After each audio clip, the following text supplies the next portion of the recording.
তোমরা তো আগের ভিডিওতে দেখেইছো যে আমি গিয়েছিলাম দিদির বাড়ি, আর দিদির বাড়ি হচ্ছে শ্যামপুর। দিদির বাড়ি থেকে 58 গেট প্রায় 10 থেকে 20 মিনিটের মতো দূরত্ব। তো আমরা তারপর দিদির বাড়ি থেকে হয়ে সবাই মিলে মানে দিদিকেও নিয়ে চলে গিয়েছিলাম গড়চুমুক চিড়িয়াখানা। আর এই মেলাটা গড়চুমুক চিড়িয়াখানার অপোজিটে এই মেলাটা হচ্ছিল। কে কে গিয়েছো এই মেলায় অবশ্যই কমেন্ট করে জানাবে। আর সত্যি প্যান্ডেলটা, ঠাকুরগুলো, থিমটা জাস্ট দারুণ হয়েছিল, আর মেলাটা অনেক বড় বসেছিল। তো চলো ভিডিওটা স্কিপ না করে পুরোটা দেখতে থাকো। সো হাই এভরিওয়ান, তোমরা সবাই জানি অনেক ভালো আছো, তাও আর একবার জিজ্ঞাসা করছি তোমরা সবাই কেমন আছো। তারপর আমরা বিকেলবেলা সবাই মিলে এসে দেখতে পাচ্ছ বেরিয়ে পড়েছিলাম 58 গেট যাওয়ার জন্য।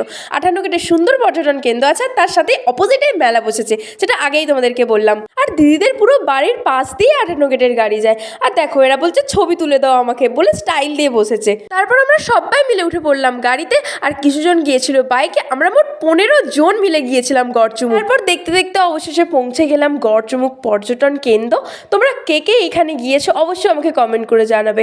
আমি তো অনেকবার এখানে গিয়েছি।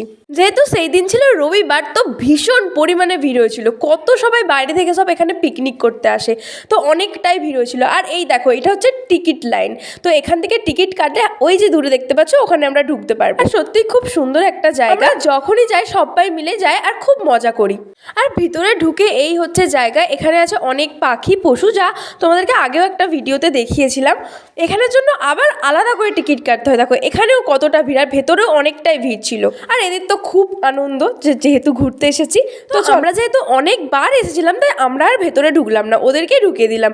আর জানো তার কিছুদিন পর শুনলাম যে ওখানে নাকি বাঘ এনেছে, মানে আমরা যাওয়ার কিছুদিন পরই। তো যাই হোক আবার একদিন যাব দেখতে, তো সেটা বড় কথা নয়। তারপর এই যে ভেতরটা, পার্কের ভেতরে এখানে সব বোট আছে, আর ওই সাইডটা নদী আছে, খুব সুন্দর একটা ভিউ সব মিলিয়ে। তারপর দেখো পার্কে এলে ওদের মতো আমিও বাচ্চা হয়ে যায়, আর খুব ভালো লাগে এই স্লিপগুলো খেতে। তো আমরা পৌঁছেইছিলাম 4:30 মতো বেজে গিয়েছিল। এখন তো শীতকাল, 5টায় সন্ধ্যা হয়ে যায়, তাই দেখো প্রায় কিছুটা সন্ধ্যা সন্ধ্যা হয়ে গেছে।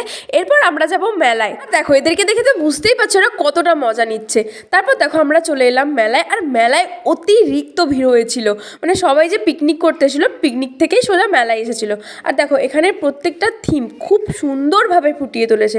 তোমরা যারা যারা গেছো অবশ্যই জানো, আর যারা যারা যাওনি এখনও মনে হয় মেলাটা 15 তারিখ পর্যন্ত থাকবে জানুয়ারির, তো গিয়ে দেখে আসতে পারো। খুবই সুন্দর একটা মেলা। তারপর কিছুক্ষণের জন্য মনে হচ্ছিল যেন দুর্গাপুজোর প্যান্ডেলে চলে এসেছি। সত্যি প্যান্ডেলটা এত সুন্দরভাবে করেছিল, আর ভেতরে দেখো রাধাকৃষ্ণ ঠাকুরটা এত সুন্দর লাগছিল। মোটামুটি এত ভালো ভিউ হয়েছিল তো বলার বাইরে। তো তোমরাও অবশ্যই গিয়ে দেখে আসতে পারো, খুবই সুন্দর লাগবে আশা করি। আর এই যে দেখো প্যান্ডেলের বা মণ্ডপের ভেতরটা কত সুন্দর হয়েছে। পুরো রাসের পুরো মণ্ডপটা এত ভালো লেগেছে, তোমাদেরকে কি বলবো, তোমরা নিজেরাই দেখো। আমার ক্যামেরাতে হয়তো অতটাও সুন্দর আসছে না, কিন্তু তাও দেখো কতটা সুন্দর এসেছে। তো যাই হোক সব কিছু মিলিয়ে অনেক ভালো একটা ঘোরা হয়েছিল।